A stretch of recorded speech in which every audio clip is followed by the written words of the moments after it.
Karibu ndugu mtazamaji wa TBC1 katika kipindi cha Tanzania Mpya, kipindi ambacho dhima yake ni kukuelimisha ndugu mtazamaji, hususani mzalendo wa taifa hili juu ya dhana pana ya uzalendo. Na leo tunakuletea uzalendo kutoka katika sekta ya afya. Tupo katika hospitali ya rufaa kanda ya Ziwa, hospitali ya Bugando, ambayo hospitali hii inahudumia mikoa 8. Mikoa hiyo baadhi ni pamoja na jiji la Mwanza, lakini vile vile kuna mkoa wa Shinyanga, kuna mkoa wa Geita, mkoa wa Mara, mkoa wa Simiyu, mkoa wa Tabora. Ni takribani mikoa 8, na ndani ya mikoa 8 inakadiriwa wakazi takribani milioni 18 wanategemea hospitali hii ya rufaa ya kanda ya Ziwa iliyoko eneo la Bugando, hapa katika jiji la Mwanza, jiji la mawe, Rock City. Mtazamaji wa TBC1, kabla sijamleta hapa mkurugenzi mkuu wa hospitali hii Profesa Abel Makubi, kwa taarifa yako kwa wenyeji wa kanda ya Ziwa, Makubi ni mboga. Aina gani ya mboga? Basi unaweza kujadili mwenyewe. Lakini kabla sijamleta hapa Profesa Makubi, nataka nikupe historia fupi sana ya hospitali hii, lakini vile vile umuhimu wa kanda ya Ziwa katika historia ya uzalendo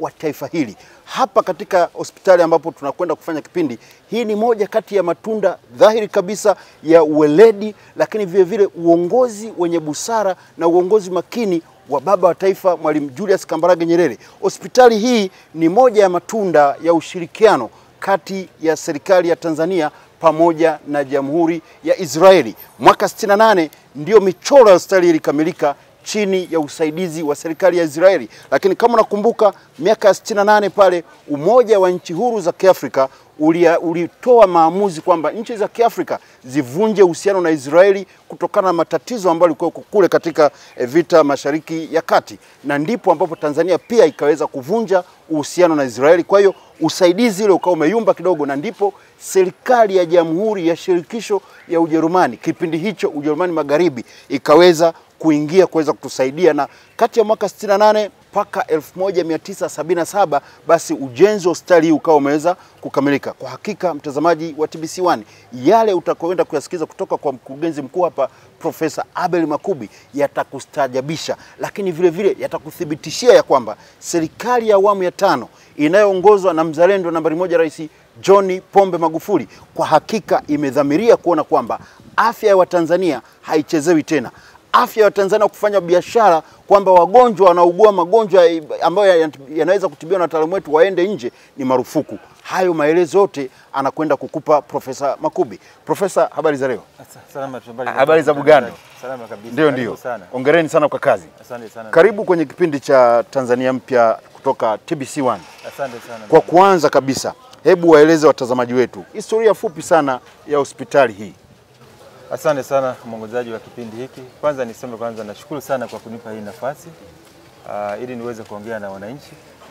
Na kama ulivyoelezea historia hapo mwanzoni, niongezee maneno machache tu kwamba hospitali hii ilifunguliwa rasmi tarehe 3 Novemba mwaka 1971 na Mheshimiwa the late Mwalimu Julius Kambarage Nyerere, na ikaanza kutoa huduma wakati wa ujenzi ukiwa unaendelea. Sasa wakati huo ilikuwa inamilikiwa na Baraza la Maaskofu Katoliki Tanzania, ambao ndio walisimamia hata ujenzi na mpaka ikakamilika na baadaye ukakabidhiwa na wakaendelea kuiendesha. Lakini hata hivyo mwaka 1972 serikali iliamua kutaifisha baadhi ya vyombo vyake pamoja na hospitali, na hii hospitali pia ilitaifishwa ikarudishwa serikalini. Lakini ilipofika mwaka 1985 kwa busara za Mwalimu Nyerere aliamua kuwarudishia Baraza la Maaskofu kuiendesha hii hospitali kwa ubia na serikali kupitia Wizara ya Afya. Kwa mpaka tunapoongea sasa hivi hospitali hii ya kanda ya Ziwa Bugando inaendeshwa chini ya Baraza la Maaskofu kwa kushirikiana na serikali kupitia Wizara ya Afya. Na kwa sasa hivi hospitali hiyo imeshapanuka katika kiwango ambacho kama ulivyosema inahudumia wananchi wapatao milioni 18, mikoa 8, na sasa hivi tuna stafu zaidi ya 1300 ambao wanahudumia wananchi. Na kati ya hao tuna madaktari bingwa 118, lakini pia tuna madaktari bingwa bobezi 16, na tuna zaidi ya manesi 502.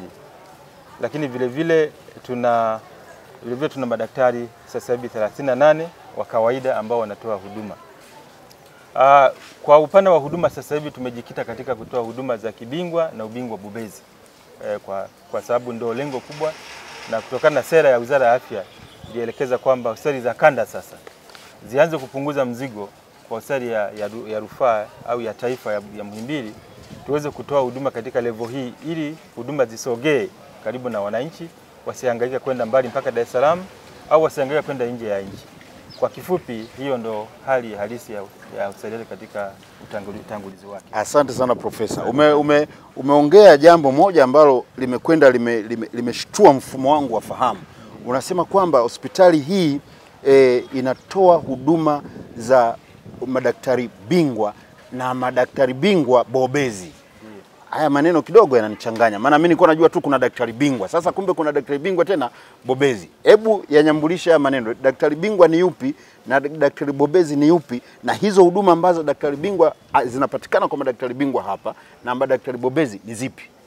Asante sana mwongozaji wa kipindi. Tunaposema madaktari bingwa tunamaanisha ni madaktari ambao wamesoma degree ya kwanza na ya pili, wana masters katika mambo ya utabibu. Hao tunaita madaktari bingwa, wamebobea katika eneo fulani, bado ni pana, labda upasuaji wa daktari bingwa wa upasuaji, na ambao upasuaji upo wa aina nyingi. Anaweza akawa daktari wa magonjwa ya kina mama, yako mengi. Lakini sasa anaweza akajiongezea zaidi, badala ya kuwa specialize katika udaktari bingwa wote kwa ujumla, labda kwa kina mama, akaamua kuangalia katika mfumo fulani wa kina mama tu, akabobea. Ndio maana inaitwa ubobezi. Na hii inabidi akasome tena. Na lazima aende mafunzo ambayo yanaweza kuanzia mwaka mmoja na kuendelea, ambayo tunaita super specialization. Inaweza kama Master of Science, au inaweza ikawa PhD, au inaweza ikawa fellowship, ambayo inamwezesha sasa kuwa mfano daktari bingwa bobezi, mfano wa masuala ya magonjwa ya figo, ambayo ni sehemu ya idara ya internal medicine, magonjwa ya ndani. Lakini magonjwa ya ndani yamegawanyika, kuna ya tumbo, ya figo, ya moyo. Kwa hiyo ukisema kwamba mimi nasomea figo tu sasa, basi hapo tunasema wewe ni daktari bingwa bobezi, ambaye anakuwa ameshamaliza degree 2 akajiongezea tena degree ya 3 au PhD au fellowship. Asante sana Profesa. Na mtazamaji wa TBC1, ni imani yangu umeweza kupata fasiri nzuri kabisa ya daktari bingwa bobezi. Daktari bingwa anaweza kuwa mtaalamu kwa magonjwa ya ndani, internal medicine, ina maana moyo, figo na kadhalika. Lakini bobezi ina maana anaweza akachukua figo tu, akashughulika na figo tu, akaijua A mpaka Z. Hayo ndio mambo ya serikali ya awamu ya 5 chini ya mzalendo nambari 1 Rais John Pombe Magufuli, lakini pasina kusahau Wizara ya Afya chini ya mzalendo makini kabisa, Waziri wa Afya Mheshimiwa Umi Mwalimu. Mtazamaji wa TBC, endelea kufuatilia mahojiano haya. Profesa, nataka twende hatua kwa hatua. Hospitali hii tumeambiwa kwamba inahudumia ukanda wa watu milioni 18. Milioni 18 si jambo dogo. Ina maana kuna watu wana mahitaji ya afya mbalimbali, na toka tumefika hapa kwa hakika kila unapoenda kwenye wadi, kwenye masehemu ya makorido haya, kwa kweli wagonjwa ni wengi sana. Nataka twende hatua kwa hatua. Nini uwezo wa hospitali hii katika kuwahudumia hawa wagonjwa? Vitanda vingapi? Madaktari kwa ujumla wako wangapi? Labda watoto wanazaliwa wangapi? Kwa ujumla, ili watazamaji sasa waweze kujiridhisha kwamba kweli hii ni hospitali ya kanda.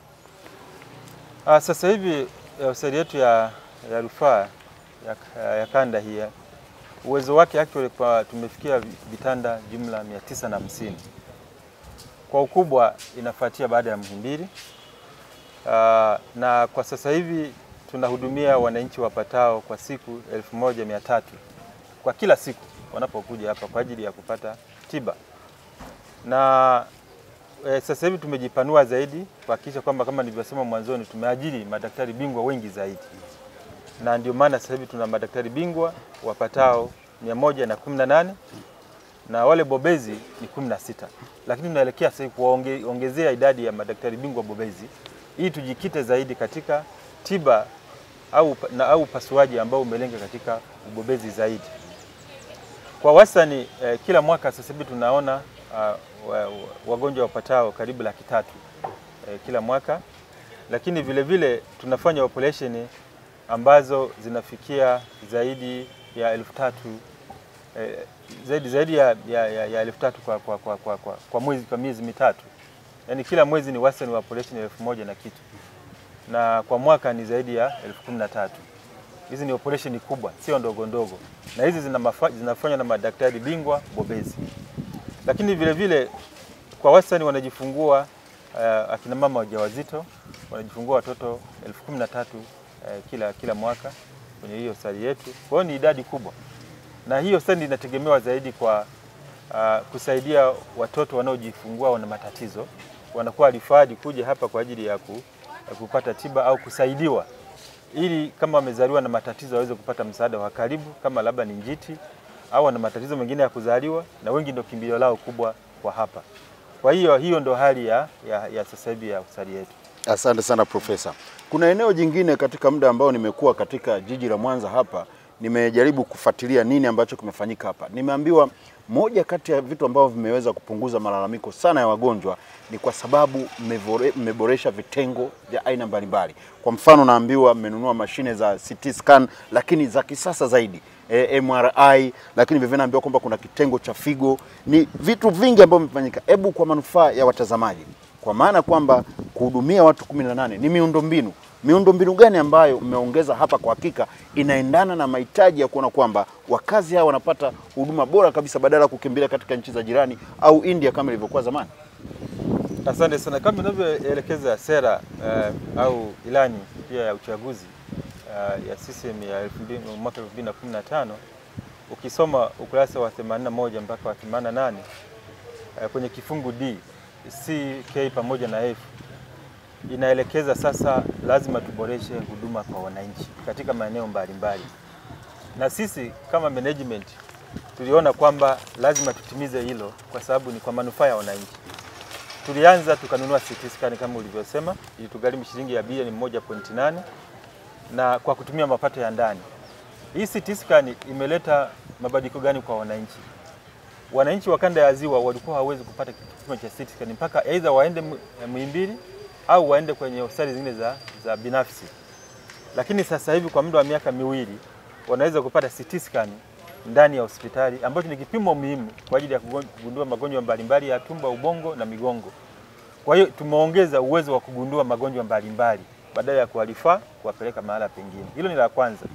Lakini la pili pia, baada ya kuwa tumeboresha miundombinu, mfano sasa hivi tiba ya saratani ambayo ni tiba ya kibingwa inatolewa hapa. Serikali iliwekeza shilingi bilioni 5.5 kwa ajili ya kujenga jengo ambalo liko pale nyuma, jengo kwa ajili ya kuhifadhi mashine ambazo zitatumika kutibu wagonjwa wa saratani. Na hilo jengo lishakamilika na nimshukuru Mheshimiwa Rais Dr. John Pombe Magufuli alikuja kuzindua. Na tunaishukuru sana serikali kwa ujumla kwa kuwekeza hizo fedha bilioni 5.5 kwa ajili ya wagonjwa wa saratani. Lakini na sisi kama hospitali kwa kushirikiana na Baraza la Maaskofu tuliweza kupata wafadhili ambao walitusaidia kupata mashine za mionzi ambazo zimeshawekwa kule. Kuna mashine 4 zinafanya kazi. Kwa hiyo sasa hivi tangia Mheshimiwa Rais alipozindua hizi huduma, hatuna tabu tena ya kulifaa wagonjwa kutoka Bugando au kanda ya Ziwa kwenda Ocean Road, kwa sababu huduma za saratani zinatolewa ndani hapa. Lakini vile vile tumepunguza referral kwa zaidi ya 95% ya wagonjwa wa saratani kutoka kanda ya Ziwa kwenda Dar es Salaam kule Ocean Road.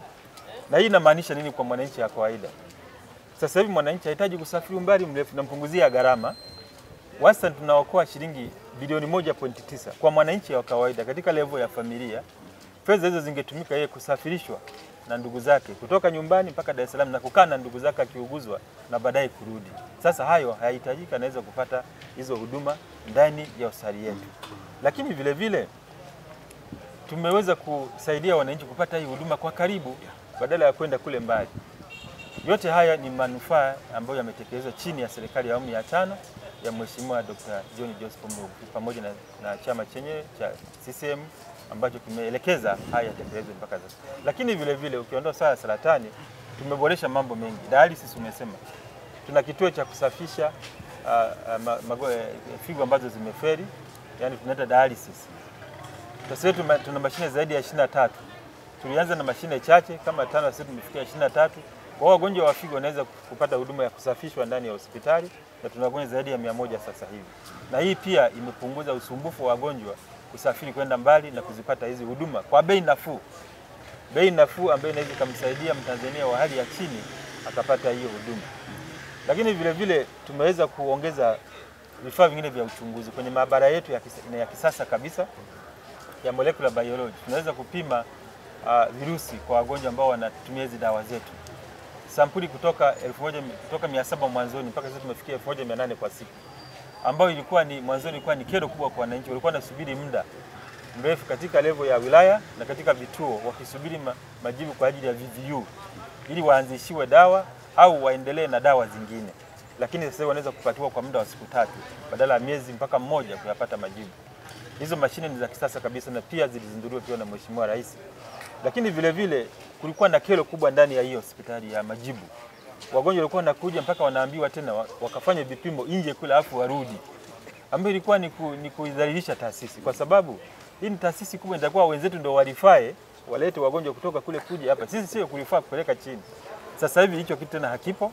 Vipimo vingi vyote vya damu, vya mkojo, vya choo, CT scan vinapatikana ndani ya hospitali na vya kisasa kabisa, na wanapata majibu kwa muda wa haraka. Wasi na masaa 2 mpaka 3, vichache ambavyo wanaweza kusubiri mpaka kesho au hadi wiki moja. Yale yanahitaji kinyama ndio yanachukua muda mrefu kwa sababu ya ule utaratibu wa kuprocess.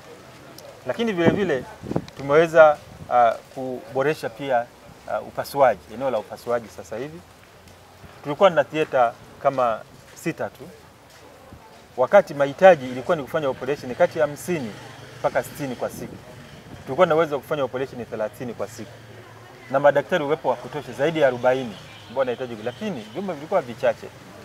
Ndoto ya kujenga theater imekuwepo muda mrefu. Nitangia mwaka 2006 ziongeze theater. Lakini imewezekana ndani ya hii awamu ya 5. Tumeweza kujenga theater kutoka vyumba 6 na sasa hivi tuna vyumba vya kupasua 13. Na tunaweza tukafanya operation 50 mpaka 60 kwa siku. Na hii imeondolea wananchi kero ya kusubiri operation muda mrefu. Kwa sababu wananchi walikuwa wanasubiri mpaka mwezi mzima, mpaka miezi 2 anasubiri operation. Na mpaka watu wakana hisi kwamba labda tunawazungusha wagonjwa wasipate hiyo huduma. Lakini sasa mgonjwa anaweza kasubiri kuanzia siku 1 mpaka siku 3 anakuwa ameshafanywa operation. Na operation inakuwa ni salama kwa sababu zina madaktari bingwa bobezi, hazina riski kubwa kama ungeweza kufanywa operation katika sehemu zingine zaidi ya Bugando kama nataka kufanywa operation kubwa. Kwa hiyo hayo maboresho tumeyafanya, lakini la mwisho ambalo ningependa niseme ni la huduma za wagonjwa wa ndani wa dharura, emergency medicine.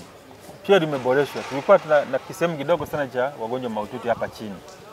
Wagonjwa walikuwa wanafarikia pale.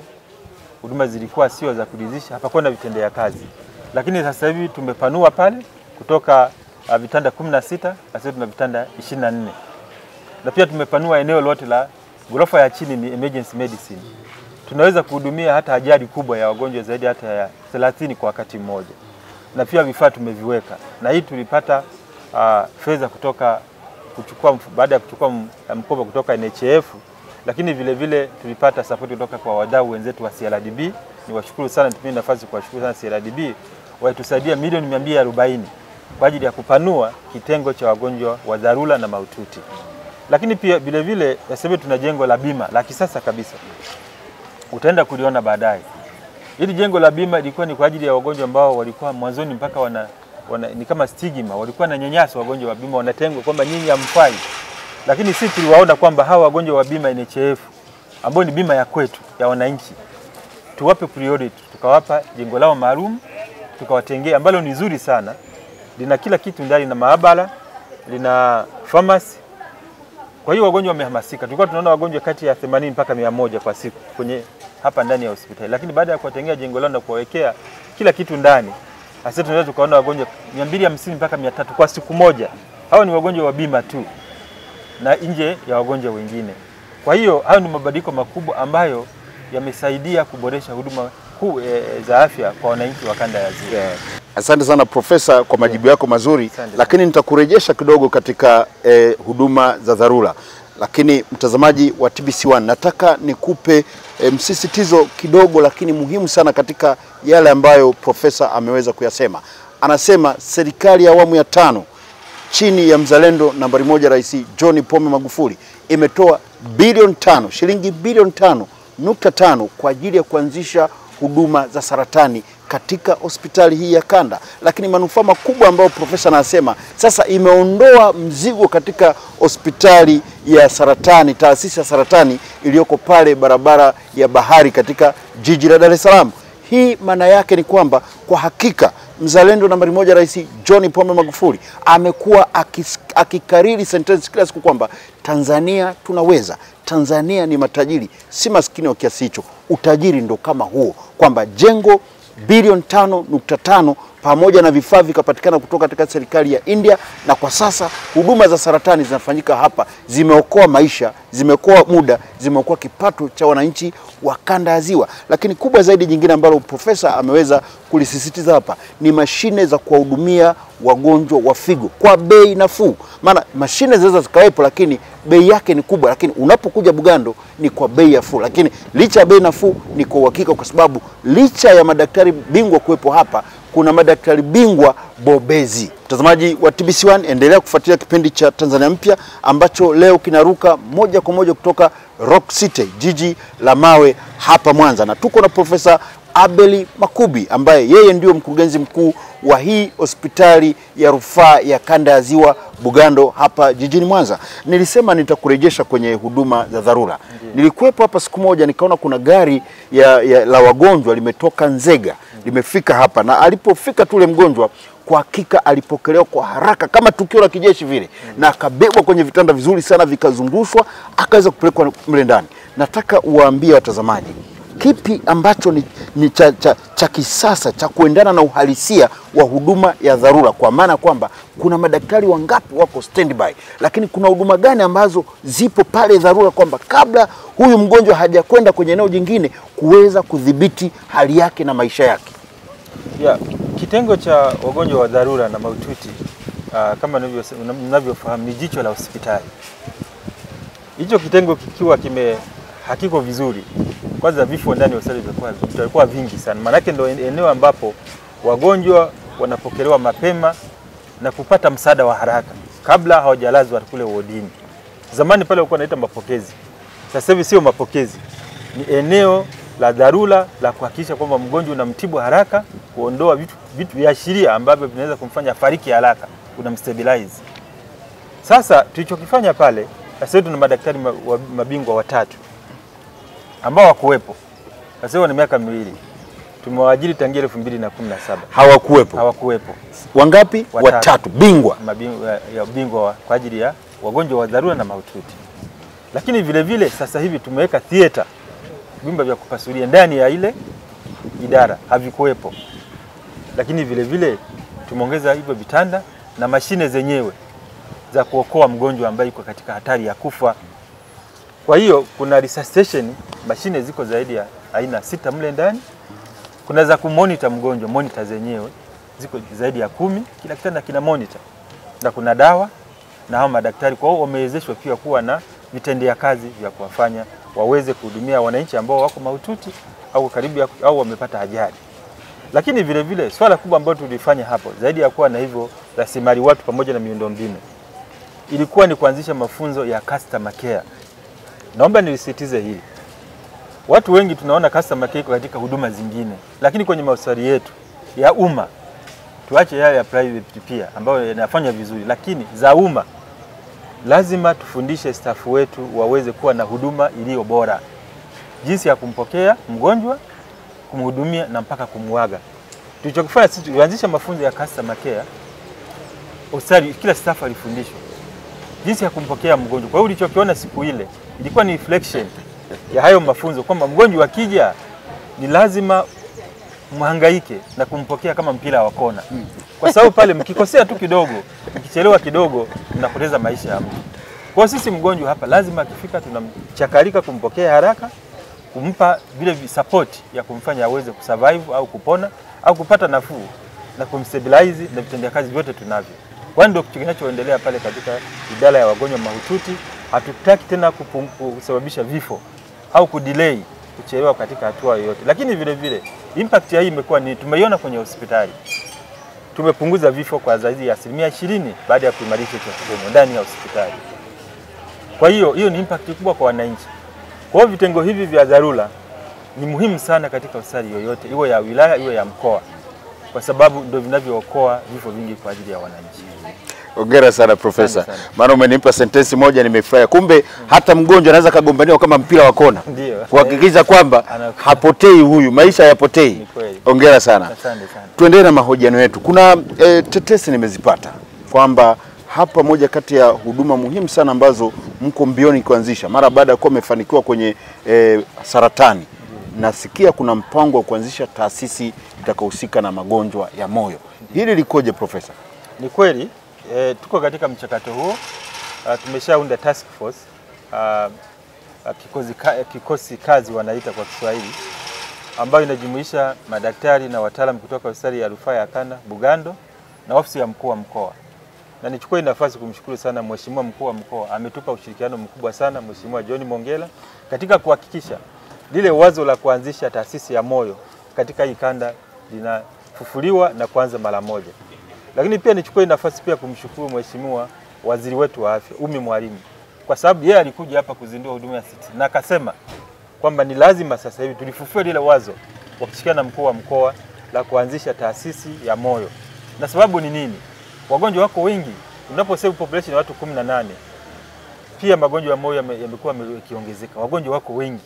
Kuna wagonjwa zaidi ya 300 hii kanda wanahitaji operation. Hospitali yetu ya Jakaya Kikwete peke yake haiwezi, mzigo ni mkubwa. Ni lazima sisi tuisaidie pia serikali yetu katika kuhudumia wagonjwa wa matatizo ya moyo. Kwa hiyo sasa hivi katika huo mchakato tumeshachora ramani ambayo inaonyesha kwamba tutakuwa na jengo kubwa pale mbele la ghorofa 15 na twini wake ambaye atakuwa na floor zingine 10. Itagharimu zaidi ya bilioni 59. Ni fedha nyingi, lakini tutazitafuta. Serikali iko pamoja na sisi, Baraza la Maaskofu Katoliki liko pamoja na sisi kupitia wafadhili wetu. Lakini vile vile sisi wenyewe wafanyakazi tumejiandaa kuhakikisha kwamba hizo fedha tunazipata ili tujenge hiyo taasisi ya moyo, tuweze kupunguza mzigo kwa hospitali yetu ya Jakaya Kikwete na wananchi wazipate hizi huduma hapa karibu, lakini vile vile kupunguza rufaa za kupeleka nje, kwa sababu tunapoteza fedha nyingi kwa kurifaa wagonjwa kwenda nje kwa ajili ya hizo operation. Kwa hiyo tunatumaini mwaka kesho huenda njiani au katikati tukaanza kujenga hilo jengo la taasisi ya moyo. Hongera sana. Huo ndio uzalendo ambao nimewaambia watazamaji kwamba leo mnakwenda kushuhudia uzalendo katika sekta afya. Lakini si uzalendo tu katika sekta ya afya, ni uzalendo kutoka katika hospitali ya rufaa ya Kanda ya Ziwa Bugando. Mtazamaji, nataka nikuume sikio kidogo. Ni kwamba hospitali hii takriban miaka 10, miaka 7, miaka 8 iliyopita ilikuwa ni malalamiko masaa 24. Mkuu wa mkoa huu alikuwa halali. Anaweza kaambiwa kuna mgonjwa wetu tumfikisha pale, madaktari wanamtazama tu, mwisho amekufa. Wengine wanasema wameomba rushwa. Lakini nataka nikwambie mtazamaji wa TBC1, chini ya uongozi wa Profesa Abel Makubi, mzalendo madhubuti kabisa, stori za rushwa, stori za mgonjwa kupoteza maisha kwamba daktari hajamtazama zimekwisha. Yaani hapa imegeuka kama vile hoteli, mahali ambapo watu wanapata huduma kwa raha zao. Lakini si kwa raha zao, wanaumwa, lakini kwa sababu ya faraja wanayoipata kutokana na uongozi wa kizalendo. Kwa hakika mtu anapokuja Bugando anakuwa na uhakika wa kuweza kupona lile ambalo gonjwa linamsumbua, lakini pia kupata faraja kutoka kwa madaktari na kuthibitisha uzalendo wa profesa. Anakuambia kwamba customer care si katika hoteli tu, customer care si katika taasisi za kiutalii tu, hapana, hata hospitali panahitajika customer care. Na ndiyo maana aliamua kuchukua uamuzi madhubuti kabisa kwamba kila mfanyakazi wa hospitali ya Bugando kuanzia getini mpaka anayefagia wapate customer care training. Na kwa hakika ukifika hapa utawakuta kina dada, kina kaka wamevaa namna fulani ya mavazi, anakuambia niulize mimi, uliza hapa. Maana yake kwamba usije ukamvaa tu mtu, yani ukienda huku niulize mimi, ukienda huku uliza hapa. Mambo yote ni mazuri, lakini hayawezi kupatikana hayo pasina uzalendo wa kiongozi mkuu wa taasisi. Mtazamaji wa TBC1, unaendelea kufuatia kipindi cha Tanzania Mpya, kipindi ambacho leo tutaongea kutoka katika hospitali ya rufaa ya Kanda ya Ziwa, hospitali ya Bugando, na hapa mgeni wangu ni Profesa Abel Makubi. Profesa, tuendelee na mahojiano yetu. Kuna swala moja hapa ambalo nimeliangalia ni la uzalendo lile lile. Nimeambiwa hapa mmeweza kutengeneza kiwanda cha maji tiba ambako kimegharimu takriban shilingi milioni 300. Sina hakika kama kiwanda cha maji tiba ndio kiwanda cha dawa za misuli, naweza nikawa nachanganya, lakini pia nikaambiwa kwamba mnatengeneza dawa za misuli na mnaweza sasa kukidhi mahitaji ya takriban 40% ya mahitaji yenu. Na nimeambiwa kupata kiwanda kamili ni kama shilingi bilioni 5.5 ambazo pia mnazitafuta. Hebu waeleze watazamaji, kipi kimefanyika katika eneo hili? Ndiyo, sasa hivi tuna viwanda viwili ndani ya hospitali. Tunaviita viwanda tiba. Tuna kiwanda cha kutengeneza maji ya mgonjwa, maji tiba, IV fluid. Ile ni maji ambayo unakuta mgonjwa akawekewa drip. Yaani ile drip ile tunatengeneza sisi wenyewe ndani ya hospitali. Tumefanyeje?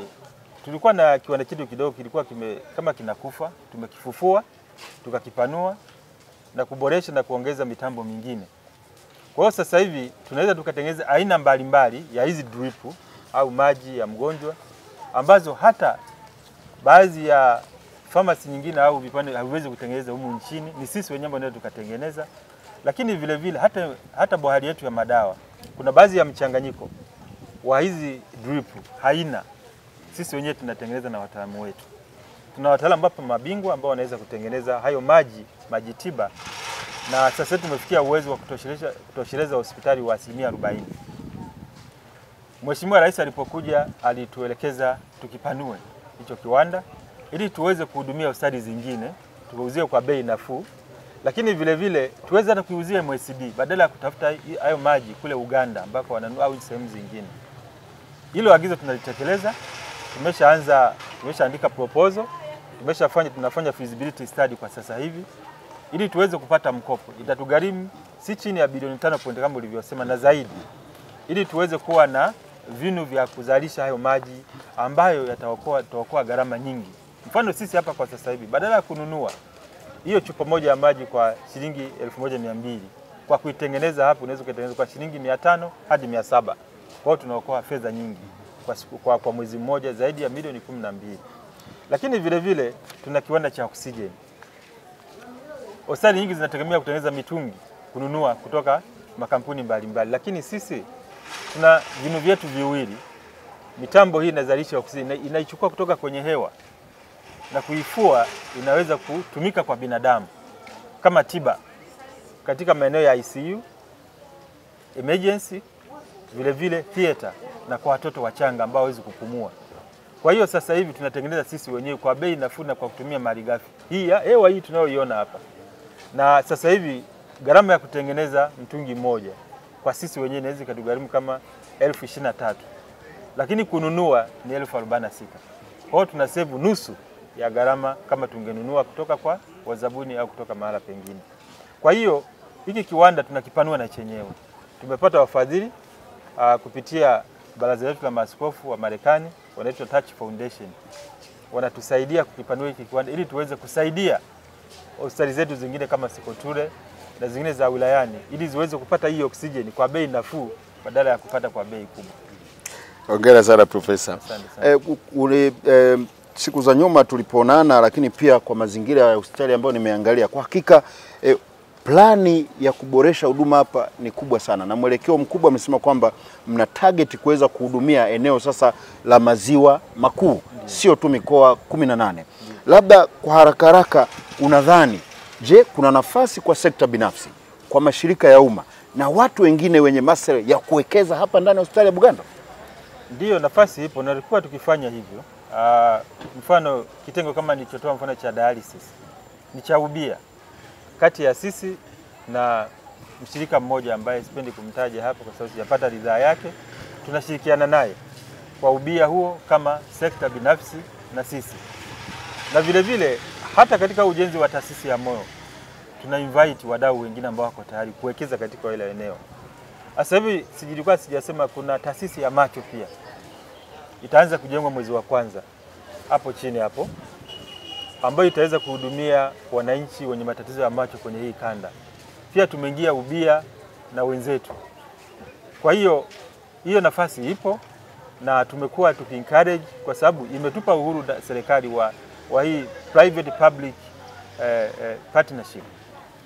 Tunaitumia vizuri katika kuwashirikisha wadau binafsi na kampuni mbalimbali ili tuweze kutoa huduma bora. Lakini tunapoingia ubia na wenzetu wa private, tunawaambia pia kuna wagonjwa ambao ni maskini. Lazima mnapoingia katika ubia wetu ambao wana uwezo, ni lazima tuwahudumie. Na hilo wao wanaingia wanalijua. Tukubali kwamba kuna Tanzania ambao pia hawezi kujilipia, kwa hana uwezo, na lazima tuwahudumie hata kama tunaingia katika partnership ya aina hiyo. Asante sana. Hospitali hii ya Bugando ina matawi. Tuseme kwamba katika kufanya kazi kwake ina vitengo. Na mojawapo ni chuo kikuu cha Kikatoliki ambacho kiko hapa, chuo kikuu cha mambo ya sayansi ya afya. Lakini vile vile kwa asili yake tu hospitali haiwezi ikatekeleza majukumu yake bila ya utafiti. Kwa kuwa sasa ni kitovu cha mambo ya kisayansi. Labda katika kutekeleza majukumu yenu mna partnership gani na taasisi za kimataifa, hospitali za kimataifa ambayo ama mnapeleka nyewe watu kwenda kujifunza kule, ama wale wanakuja hapa kujifunza na labda kufanya tafiti za pamoja kwa lengo moja tu, kuboresha huduma za tiba kwa Watanzania? Asante sana. Kwanza katika ushirikiano wetu pamoja na chuo kikuu chetu cha afya cha Catholic, yani QHAS, upo wa karibu sana. Sisi ni kama mapacha kwa sababu tuko karibu, na pia hicho chuo pia kinamilikiwa na Baraza la Maaskofu Tanzania kwa 100%. Sasa katika mafunzo, kwanza tunashirikiana tunapowafundisha madaktari na manesi na kada zingine. Staff wangu huku pia wanatumika kutoa mafunzo. Kuna wale walioajiriwa na chuo, lakini na kwangu pia wanashiriki katika kutoa mafunzo, kuwasomesha madaktari bingwa na wengine. Lakini vile vile tunashare vifaa vya hospitali na mwenzangu ili tuweze kutoa huduma bora. Lakini kama ulivyosema, kwenye utafiti tumekuwa pia tukishirikiana kwa karibu sisi wenyewe, lakini vile vile na vyombo vingine vya serikali, mfano NIMR kupitia Wizara yetu ya Afya, Muhimbili chuo kikuu chetu cha afya pia ambao mimi nimetoka kule pia. Kwa hiyo kuna hata University of Dodoma na hospitali zingine KCMC. Tumekuwa tukishirikiana kwa karibu hata kabla hatujaenda nje. Ushirikiano wetu ndani na wenzetu hapa ni wa hali ya juu katika mafunzo na research. Lakini utafiti wetu pia umeweza kuleta mabadiliko katika sera za nchi. Nitoe mifano michache. Sisi hapa, wanasayansi wetu hapa, kwa mara ya kwanza, nadhani miaka kama 7 imepita, waligundua aina moja ya bakteria ambayo anaitwa kwa jina la Bugando. Labda wananchi hawafahamu. Bakteria, yani bakteria kwa jina la Bugando. Yeah, akapewa jina la Bugando. Yeah, amepewa jina la Bugando, aligunduliwa hapa. Sasa wananchi wengine hawajui kwa sababu sisi watu wa tiba watu tunataka kujitangaza. Tunapitia kwenye majarida yetu ya research. Lakini wananchi waelewe kwamba hapa sisi katika kupitia chuo chetu cha QHAS tuligundua wadudu ambao walikuwa hawajawahi kugundulika duniani. Ambao wanaitwa Bugando bacteria. Sasa lakini vile vile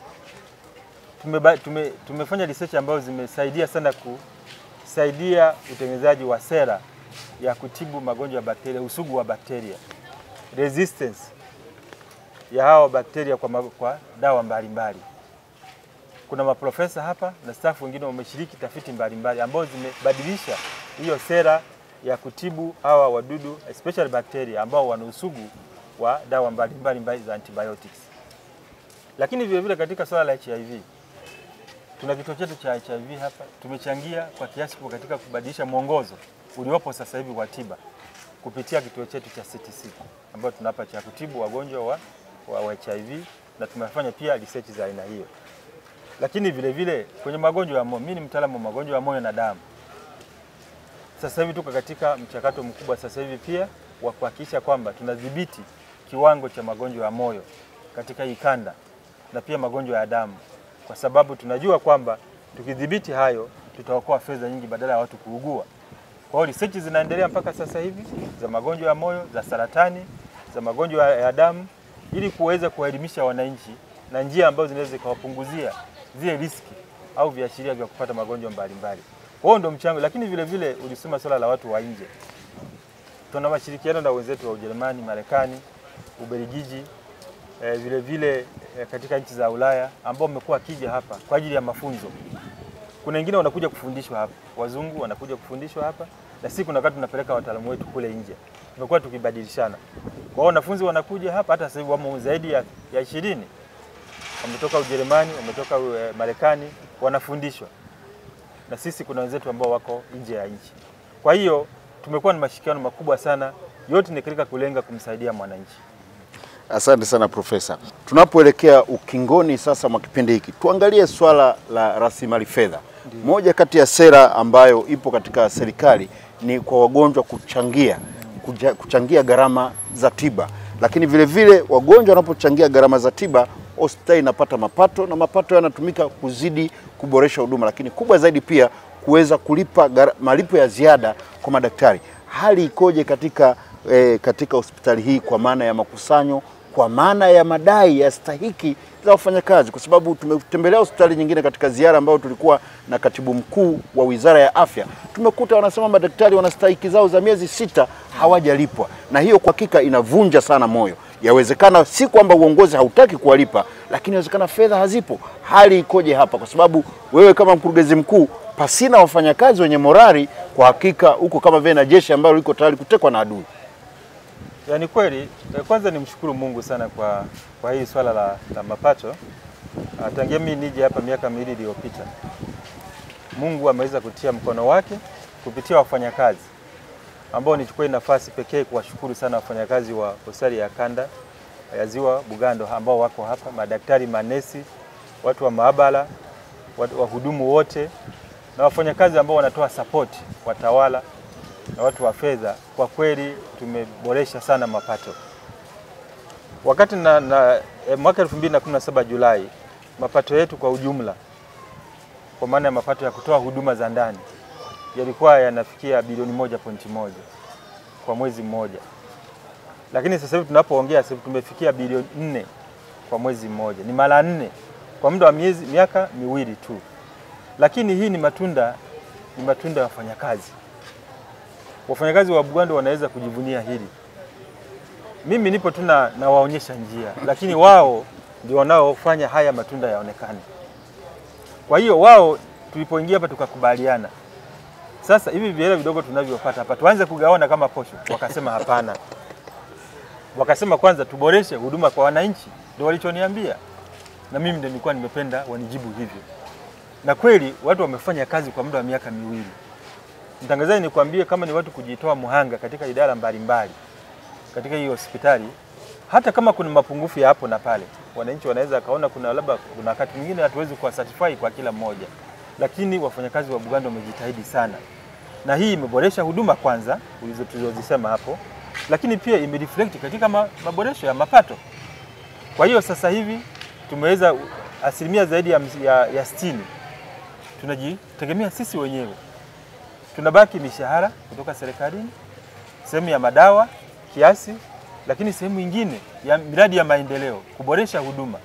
Na ndio maana hata alipokuja Mheshimiwa Waziri Mheshimiwa Umi Mwalimu wakati wa uzinduzi wa CT scan, alipokuta sisi hospitali pekee ya rufaa ilikuwa imenunua CT scan kwa fedha zake, alisema kwamba basi mimi nitawanunulia MRI kwa sababu mmenifariji, nimeweza kutumia mapato yenu ya ndani, nitawaletea MRI. Na ninapoongea hapa sasa hivi Mheshimiwa Waziri timu yake iko hapa, na wananchi washukuru sana serikali kwamba kufikia mwezi wa kwanza wa pili MRI itakuwa imeshaanza kutumika kuwaokoa maisha yao. Kwa hiyo tuendelee kuipongeza serikali yetu ya awamu ya 5 kupitia pia wizara yetu na waziri wetu kupitia Mheshimiwa Rais kwa haya yote matunda ambayo yanaonekana. Kwa hiyo swala la mapato naweza nikasema kwamba tuko katika hali nzuri, na vile vile tumefikia sasa level hata ya kuanza kuwapa motivation baadhi ya wafanyakazi. Kama juzi hapa tuliwapa zawadi kila wafanyakazi zaidi ya 20 ambao walifanya vizuri, lakini vile tumekuwa tukiwapa vyeti kuwapongeza, lakini vile vile ambao walikuwa na malimbikizo hata ya hizo on call allowance. Sababu madaktari hapa walikuwa hawajalipa miaka 4. Tangia mwezi wa 7 na walipa hizo on call allowance kupitia mapato ya ndani. Manesi pia ambao walikuwa malimbikizo ya likizo, malimbikizo ya allowance zao za usiku nimeshawalipa mpaka mwaka jana. Sasa hivi hata ninapokutana na wafanyakazi angalau hakuna mfanyakazi anaanza kunisumbua mambo hela zetu ziko wapi. Sasa hivi tunawaza tu mambo ya kuboresha huduma bora kwa wananchi, kwa sababu tuko angalau vizuri katika swala la mapato. Hongera sana Profesa Makubi. Mtazamaji wa TBC1, utakuwa nakumbuka wakati nafungua tunaanza kipindi hiki nilikwambia kwamba kipindi cha Tanzania Mpya lengo lake la kwanza ni kukuelimisha we mtazamaji, hususan mzalendo wa taifa hili juu ya dhana pana ya uzalendo. Sasa hapa profesa ametufundisha uzalendo ni pamoja na kukusanya kwa nguvu zote kile ambacho unastahili kukusanya, la kwanza. Lakini uzalendo, picha nyingine ya uzalendo ni kutoa haki kwa mtu anayestahili. Umemsikia hapa anasema kwamba kwa takribani miaka 4 wafanyakazi hapa, madaktari, wakunga walikuwa hawajalipwa on call allowance na allowance stahiki zao nyingi. Amesema hapa kwamba amekwisha kuwalipa kwa miaka yote, kama ni kudai labda ni mwaka tu mmoja, yani huo 2019 ambayo ni miezi michache tu, na anasema kwamba kila mwezi anakusanya bilioni 4.4. Kwa nini ashindwe kulipa? Huo ndio uzalendo. Mtazamaji wa TBC1, hapo wewe ulipo kwa nafasi yako, hebu jikague, jaribu kumsoma Profesa Makubi jinsi mambo ambavyo ameyabadilisha hapa Bugando. Je, wewe katika nafasi yako umeweza kuyabadilisha? Kama hujabadilisha, ndio manufaa ya kipindi hiki. Jifunze na mara moja badilika na kuwa mzalendo, uweze kumsaidia mzalendo nambari 1 Rais John Pombe Magufuli katika kuliongoza taifa, kulitoa ngwe moja kwenda ngwe nyingine, lakini pia kumshukuru kabisa na kumtia shime makamu wa rais mama yetu mzalendo nambari 2 Mama Samia Suluhu Hassani, na yeye aweze kumsaidia mzalendo nambari 1 katika kulipeleka taifa hili kutoka sehemu moja mpaka sehemu nyingine, bila kumsahau mzalendo nambari 3 ambaye kwa hakika Mheshimiwa Waziri Mkuu Kassim Majaliwa, ambaye kwa hakika na yeye uzalendo wake hautiliwi mashaka wala haulizwi kwa yale anayoyafanya. Anathibitika kwenye nafasi yake, anasimama na kuhesabiwa. Na wewe kwenye nafasi yako simama na uhesabiwe. Muda ndo huu. Profesa, kuna jambo jingine hapa kwenye mapato. Kila napopita hapa nakuta mara kuna CRDB, nikienda huku kuna NMB, nikigeuka huku nakuta kuna Maendeleo Benki. Sasa nikajiuliza, hapa pamegeuka mtaa wa mabenki? Nini nafasi ya mabenki haya? Au ndio siri kwamba mapato yanakusanywa kwa uhakika na usalama zaidi mpaka yamekwenda bilioni 4.4? Ndio, ni siri ya mabenki ni wadau wenzetu wa karibu. Kama nilivyosema, CRDB, sasa hivi pia Mkombozi benki, vile vile NMB na benki zingine. Hawa tumewaomba watusaidie katika kukusanya mapato. Kwa sababu kama hospitali hatuwezi kuwa na kila kitu. Hatuwezi kuwa na mifumo ya kuhakikisha sisi wenyewe tunawatoza wagonjwa, tunakusanya, tunapeleka kwenye benki. Lazima tupate wadau wengine. Na sisi sio kazi yetu lakini lazima tuhakikishe hela yetu inakusanywa kwa usahihi na inafika salama na inarudi kutumika kwa usahihi. Kwa hiyo tuliwainvite hawa mabenki kuweka vituo mbalimbali kuhakikisha kwamba tunapopokea fedha ya cash inaenda mahala salama. Tumeweka mfumo wa electronic hospitali nzima ambao una monitor makusanyo. Na hii imetusaidia sana kudhibiti wizi. Kwa sababu kwa mfumo wa kompyuta tunaweza tukaona mapato yetu yanaingiaje, na vile vile tunajua zinapoenda kwenye benki zile vile vile inafikaje na kurudi kwetu. Lakini mabenki kwa nini yako mengi haya? Tumeruhusu watu ambao wako tayari kufanya kazi na Bugando. Kwa sababu sio CRDB peke yake, kuna mabenki mengine kama nilivyosema Mkombozi na benki pamoja na NMB. Kwa hiyo washirikiane wote katika kusaidia wananchi katika kukusanya mapato. Kwa hiyo tumewapa vituo mbalimbali. Alafu masuala haya ya teknolojia, kuna wakati huyu alikuwa anaweza kupata labda kayumba, network inaweza kakatika. Tulikuwa na malalamiko pia hayo makubwa sana. Wananchi wanafika pale nyuma wanaambiwa network imekatika. Alafu mhudumu ni mmoja tu, labda benki X. Sasa wananchi watasubiri huduma mpaka irudi hiyo network, lakini sasa hivi ukikatika ya X, waya na take over anaendelea kutoa huduma ya kutoa hiyo ya malipo. Kwa hiyo huduma haisimami. Yote hiyo ni kuhakikisha kwamba mgonjwa akija hapa asipate shida ya malipo, asiambiwe network imekatika, na hela zetu ziende mahali salama bila shida yoyote. Kwa hiyo sasa hii imechangia pia katika kuboresha mapato na kuyasimamia. Kwa sababu niseme kweli, kulikuwa na wakati fulani pia wafanyakazi wetu wachache hawakuwa waaminifu mwanzoni. Tumewadhibiti na tumehakikisha kwamba fedha ambayo tunaipata inaenda moja kuboresha huduma kwa wananchi, pia kupanua services zenyewe, mipango ya maendeleo, lakini vile vile tusiwasahau wafanyakazi wetu, kwa sababu ndio wanaofanya haya yote. Kwa hiyo hayo ndio mambo matatu ambayo tunahakikisha kwamba fedha inatumika, lakini sio kuibiwa. Kwa kweli hapo mimi kidogo nakuwa mtu mwingine ninapokuja katika ubadhirifu wa fedha ya umma. Asante sana. Nakushukuru sana Profesa. Tunapofika ukingoni kabisa mwa kipindi chetu, nataka sasa uachie vision, maono ya hospitali hii katika miaka 5, miaka 10, miaka 20 ijayo. Ni hospitali ambayo kwa hakika itakuwa na nafasi gani katika sekta ya afya hapa nchini, Afrika Mashariki na Kati? Kwanza kabla sijasema hilo, kwanza nichukue nafasi ya pekee kuwashukuru wananchi. Wananchi wamekuwa support kubwa kwa ajili ya hospitali yao hii ya Bugando. Tumeshauriana nao katika maeneo mbalimbali katika kuboresha. Nishawahi kuwaita madiwani, pia wabunge wetu walikuja hapa, viongozi wa dini na wadau mbalimbali. Mimi niwashukuru sana wananchi kwa kuisupport hospitali yao.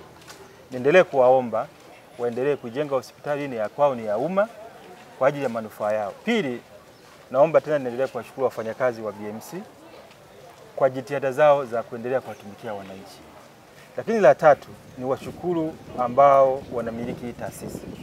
Baraza la Maaskofu Katoliki wamekuwa mstari wa mbele kuhakikisha huduma zinakuwa bora, wanasimamia uendeshaji kwa kushirikiana kwa karibu kabisa na wizara yetu ya afya, ambaye ndiye amepewa jukumu la kuunganisha hizi huduma na mwenzake Baraza la Maaskofu kuhakikisha kwamba huduma zinakuwa bora. Sisi kama management na wafanyakazi tunawashukuru sana kwa maelekezo yao, na tutaendelea kuwahudumia wananchi kwa kadri wanavyotaka.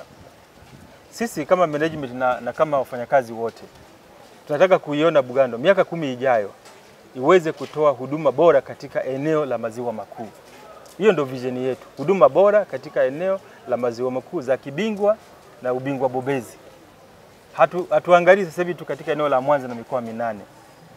Nafasi kubwa ya Bugando inaweza ikawa pana zaidi ya kutoa huduma sehemu ya Rwanda, sehemu ya Burundi, sehemu ya Uganda na sehemu ya Kenya na sehemu ya Kongo. Na sisi hapa tuko katika huo muhimili wa kuhakikisha kwamba hiyo hospitali inakuwa the best katika utoaji wa huduma za kibingwa na ubingwa bobezi. Na pia mwisho kabisa, lakini sio kwa sababu ya kwamba ni kwa sababu ya mwisho, namshukuru sana Mwenyezi Mungu. Yote haya tunayoyaona ni kazi ya Mungu. Mungu ndiye ametoa haya, na endelea kuwabariki watu wa Tanzania wote kupitia viongozi wetu, Mheshimiwa Rais, Makamu wa Rais, Waziri Mkuu na waziri wetu na wananchi kwa ujumla, kuhakikisha kwamba haya mambo yatendeke ili afya za wananchi ziendelee kuwa bora. Kwa Mungu tuendelee kumuomba aendelee kubariki kazi yake ambayo ametutuma. Asante sana. Profesa Abel Makubi, nakushukuru sana, mkurugenzi mkuu wa hospitali ya rufaa ya kanda ya Ziwa Bugando. Asante sana. Mtazamaji wa TBC1, tunafika mwisho wa kipindi cha Tanzania Mpya, kipindi ambacho kimerekodiwa moja kwa moja kutoka katika jiji la mawe Rock City, Mwanza. Mtangazaji wako Lugenzi Kabale. Ninapokuaga nataka nikuachie elimu takribani 3 juu ya nafasi ya kanda ya Ziwa katika maendeleo ya taifa hili. Kanda ya Ziwa hapa ndipo yalikuwa makao makuu ya Federation ya ushirika wa kanda ya Ziwa. Huu ushirika wa Federation ya ushirika kanda ya Ziwa ulitoa mchango mkubwa sana katika kukisaidia chama cha TANU kwa fedha pamoja na kupata wanachama. Kama utakumbuka miaka ile ukanda huu ulikuwa unazalisha pamba nyingi sana, na pamba ilikuwa inahitajika sana serikali ya kikoloni kwa ajili ya viwanda vya nguo huko Ulaya. Kwa hiyo wafanyakazi wakulima hapa walikuwa wanalima, walikuwa wanapata fedha za kutosha, lakini kupitia vyama vya ushirika kwa kuunganishwa na Federation, basi waliweza kushikamana kwa ajili ya kukiunga mkono chama cha TANU wakati kikipigania uhuru wa nchi hii. Lakini vile vile hapa katika jiji la Mwanza ni kitovu cha Ziwa Victoria, uchumi wa maji kwa maana ya uvuvi, kwa maana ya mambo mbalimbali ambayo yanatokana na sekta ya kilimo kwa kutumia maji ya Ziwa Victoria. Ni moja kati ya mchango mkubwa sana katika kuboresha maisha ya watu wa kanda ya Ziwa, kwa maana ya mikoa ya Mwanza, mkoa wa Shinyanga, mkoa wa Mara, lakini pia ni mkoa wa Geita. Lakini jambo la tatu na muhimu sana katika jiji hili la Mwanza ni mahala ambapo baba wa taifa aliweza kukamilisha matembezi yake ya kuunga mkono Azimio la Arusha mwaka 1967 akitokea Butiama mpaka Mwanza kuunga mkono Azimio la Arusha. Mtazamaji wa TBC, tumefika mwisho wa kipindi hiki. Kwa sasa nasema kwaheri na asante sana kwa kutazama TBC1.